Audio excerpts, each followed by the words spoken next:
Assalamualaikum warahmatullahi wabarakatuh. Apa kabar anak-anakku?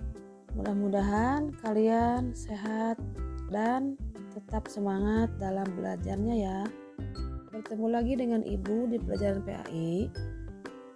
Pada kesempatan kali ini, Ibu akan membahas bab 4 tentang iman kepada kitab-kitab Allah. Anak-anakku, sebelum kita memulai pelajaran, marilah kita berdoa terlebih dahulu. Bismillahirrahmanirrahim. Rabbi zidni ilman warzuqni fahman birahmatika ya arhamar rahimin. Sekarang kalian silahkan buka buku paketnya, bab 4 halaman 43, yaitu tentang iman kepada kitab-kitab Allah. Mengapa kita harus beriman kepada kitab-kitab Allah? Maha suci Allah yang tidak menghendaki kita berada di jalan yang sesat. Nah, untuk itu Allah memberikan petunjuknya melalui kitab-kitabnya supaya mempunyai tujuan yang jelas yang akan membawa keselamatan dunia dan akhirat. Iman kepada kitab-kitab Allah merupakan rukun iman yang ketiga. Iman kepada kitab-kitab Allah artinya meyakini dan percaya adanya kitab-kitab Allah, dan dapat diartikan juga sebagai keyakinan bahwa apa yang ada di dalam kitab-kitab Allah semuanya adalah firman Allah. Kitab yang wajib kita imani itu ada 4. Yang pertama, kitab Zabur diturunkan kepada Nabi Daud alaihissalam pada abad ke-10 sebelum Masehi di Yerusalem. Diturunkan untuk kaum Bani Israel atau kaum Yahudi dan disampaikan dalam bahasa Kipti. Yang kedua, kitab Taurat diturunkan kepada Nabi Musa alaihissalam untuk kaum Bani Israel sebagai pedoman hidup bagi kaum mereka.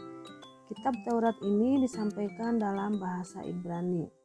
Ketiga, kitab Injil diturunkan kepada Nabi Isa alaihissalam pada abad ke-1 di Yerusalem.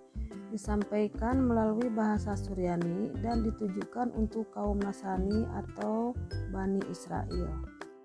Yang keempat, kitab Al-Quran diturunkan kepada Nabi Muhammad SAW pada abad ke-7 Masehi atau tepatnya sekitar tahun 611 sampai 632 Masehi. Kitab Al-Quran ini sebagai penyempurna dan juga membenarkan adanya kitab-kitab sebelumnya. Al-Quran merupakan kitab suci Allah terakhir yang diturunkan kepada Nabi Muhammad SAW sekaligus bentuk mukjizat terbesar beliau sebagai seorang rasul. Selanjutnya, meyakini Al-Quran sebagai kitab terakhir.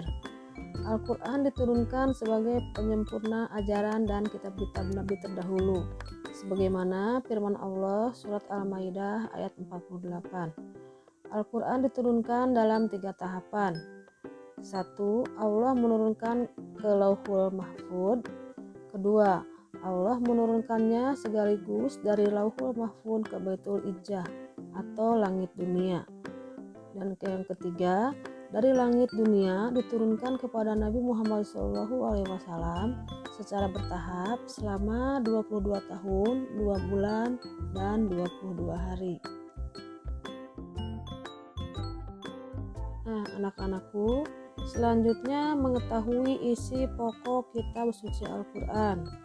Yang pertama, akidah, yaitu keimanan, kepercayaan, dan keyakinan.